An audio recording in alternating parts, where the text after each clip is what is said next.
J'avoue, d'abord, c'était une grande surprise. Après beaucoup d'hésitations, quelques angoisses, puis j'ai demandé le point de vue, la concertation des personnes ressources de mon épouse. Après, j'ai accepté comme un sacerdoce des techniciens qu'on fait appel pour un travail très technique. Pour dire vrai, l'effet que ça suscitait en moi, c'était beaucoup d'inquiétude dans la mesure où je connais ce département-là, surtout dans sa partie enseignement supérieur, pour avoir été doyen de faculté pendant 10 ans et pour avoir été recteur de l'université de Ouagadougou pendant 5 ans, au moment où il y avait une seule université. Je me suis dit qu'il fallait venir batailler pour trouver une solution à ces problématiques-là. Et notamment, vous le savez bien, le ministère de l'Éducation nationale et de l'alphabétisation regroupe pratiquement la moitié des fonctionnaires de ce pays, ce qui n'est déjà pas une tâche aisée en termes de gestion du personnel.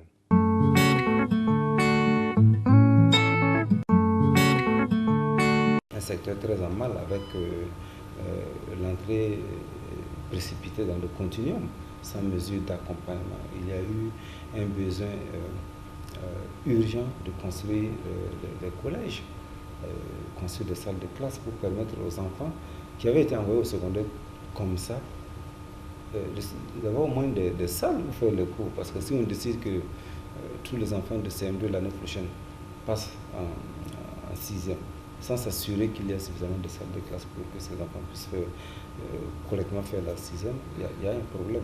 C'est ce que nous avons trouvé comme situation. Au départ, il a fallu trouver des salles d'emprunt.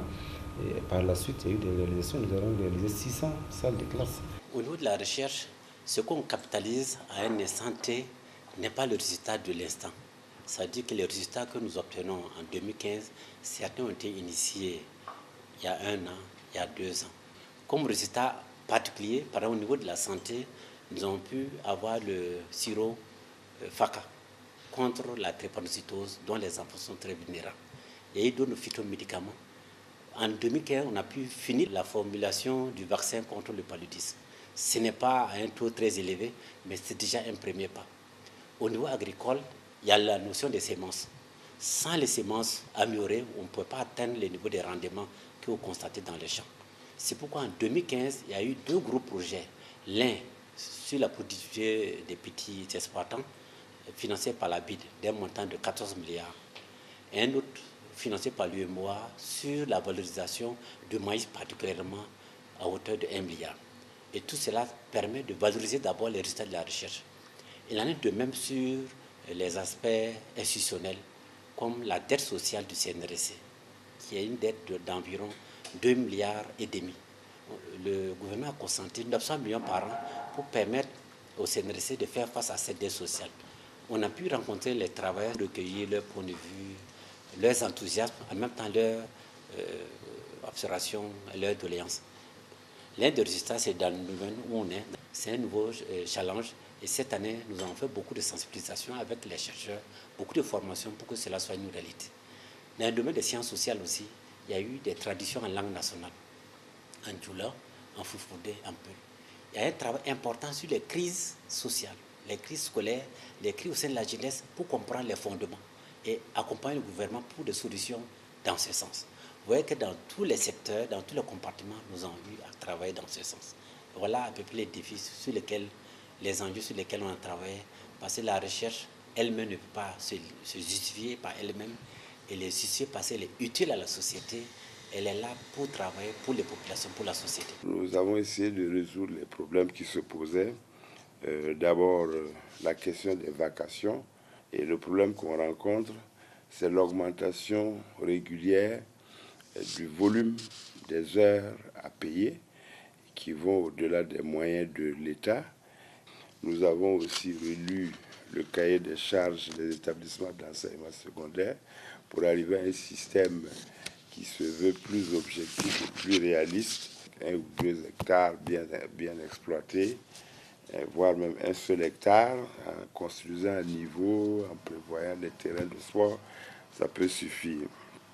On a travaillé aussi sur la culture de la paix dans les établissements secondaires, sur la formation des enseignants qui sont nommés à des postes de direction. Nous avons travaillé aussi sur le suivi des professeurs formés à l'ENSK de Koudou et à l'IDS. J'ajoute aussi qu'il y a eu l'acquisition de manuels scolaires et qu'il y a eu des efforts pour co-gérer aussi le transfert du poste primaire. Les actions majeures que nous avons pu capitaliser sont liées aux défis que nous sommes venus trouver devant nous. Ces défis étaient notamment l'ouverture d'un grand nombre de CEG, mais dans des salles d'emprunt ou dans des salles sous abri précaires, au total 1032 CEG, il fallait trouver des enseignants, il fallait construire les infrastructures, ce qui n'a pas été véritablement une tâche aisée. Ça a été le premier problème auquel nous avons tenté de nous attaquer, mais dans une situation d'austérité budgétaire. Il y avait le continuum éducatif dont la mise en œuvre avait commencé. Il fallait adopter le cadre d'orientation du continuum. Et encore une autre question très importante qu'est la question santé, nutrition au niveau, hygiène, nutrition au niveau des élèves, donc des cantines scolaires. Il fallait s'y attaquer parce que les vivres étaient stockés dans des magasins et beaucoup de vivres se sont détériorés dans les magasins et malheureusement les transporteurs qui officiaient déjà là avaient des contrats qui étaient périmés. Il fallait tout de suite trouver une solution pour résoudre ces problèmes-là. Et une autre tâche à laquelle nous sommes tout de suite attaqués, c'était de nous arranger pour que les différentes formations soient véritablement au bénéfice des enseignants. Et les uns et les autres conviennent avec nous que le MENA n'a pratiquement jamais vu autant de formations que nous avons organisées et des formations qui ont touché en toutes les catégories du personnel du ministère de l'Éducation nationale et de l'alphabétisation.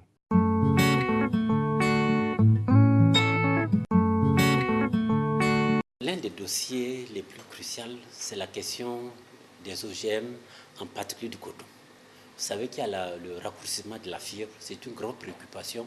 Nous avons déjà entamé des solutions. Comme vous savez, on ne travaille pas sur les médias, on a déjà entamé, même avant cela, des solutions. Nous pensons que c'est un enjeu que le ministre qui viendra doit prendre après le corps. Il y a la question aussi de la synergie entre la recherche qui se mène au niveau de la recherche scientifique, au niveau du ministère, et les autres structures qui sont en dehors du ministère, le SANMURAS, le BINASOL, le BIMIGEP, pour qu'on puisse faire une synergie d'action afin que les résultats soient plus visibles, plus solides. Il y a enfin, sur le plan institutionnel, tous ces aspects de promotion, de relations, recherche-développement qui méritent qu'on puisse donner un point particulier. Ce qui me semble quand même important de dire, c'est que le secondaire au sens large, la 6e à la terminale, est assez lié, a pu fonctionner comme ça pendant 50 ans. Donc il ne me semble pas pertinent de diviser ces deux blocs-là pour en faire des systèmes relevant d'administration autonome, parce que ça va dédoubler inutilement les services. Ça va faire que des enseignants qui donnaient des cours en 3e et en seconde ne pourront plus donner cours que dans l'un des niveaux d'enseignement, et donc ça va créer des perturbations. Ça, c'est une idée qui me semble très importante, qui, j'espère, sera prise en compte par le nouveau gouvernement. Je pense qu'une des grandes questions, c'est vraiment le rattrapage des retards dans les universités publiques. Cela est dû pour une grande part aux enseignants du supérieur, qui ne donne pas les cours à temps, qui ne corrige pas les copies à temps, qui ne délibère pas à temps. Ce retard qui est dû aussi aux étudiants qui, sous le moindre prétexte, font grève, marchent pour aller où, etc. L'un des premiers dossiers, c'est donc la question de la résorption des salles de classe sous abri précaires et sous paillotes. Et nous avons essayé de faire une estimation du coût qu'il faut, suite au rapport que nous avons présenté au Conseil des ministres de Gawa. Il faut à peu près 58 milliards pour résoudre ce problème.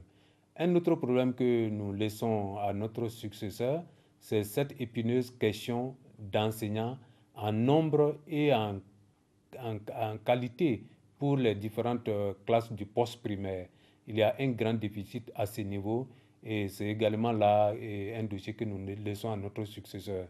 Un autre problème que nous laissons à notre successeur, c'est certainement la question de la gestion des cantines scolaires, mais il y a également un certain problème lié à la gestion du personnel au niveau central.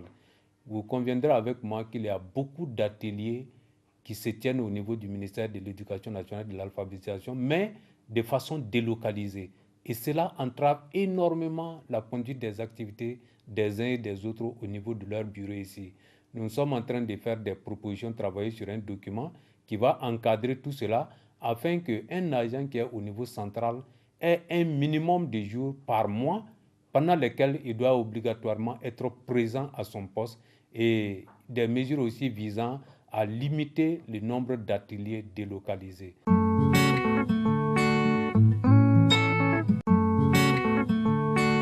Lors des visites dans les stations de recherche, j'ai trouvé l'enthousiasme du personnel, toutes catégories confondues, et leur dévouement pour la recherche.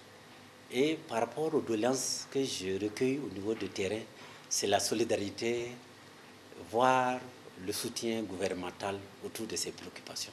C'est le souvenir que je retiens après une année de service. Alors, le meilleur souvenir, c'est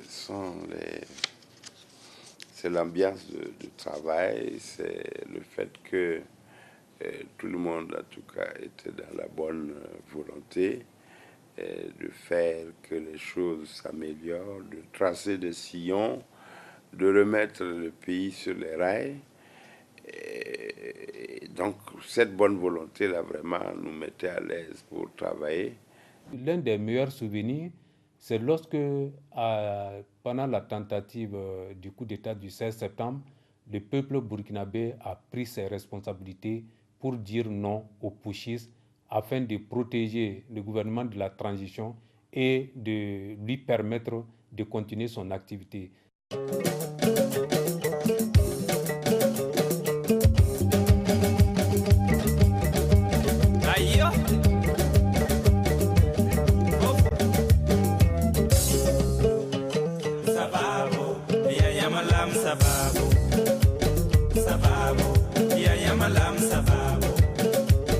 Sababu ya yamalam sababu, hari ya yaminga, la tonne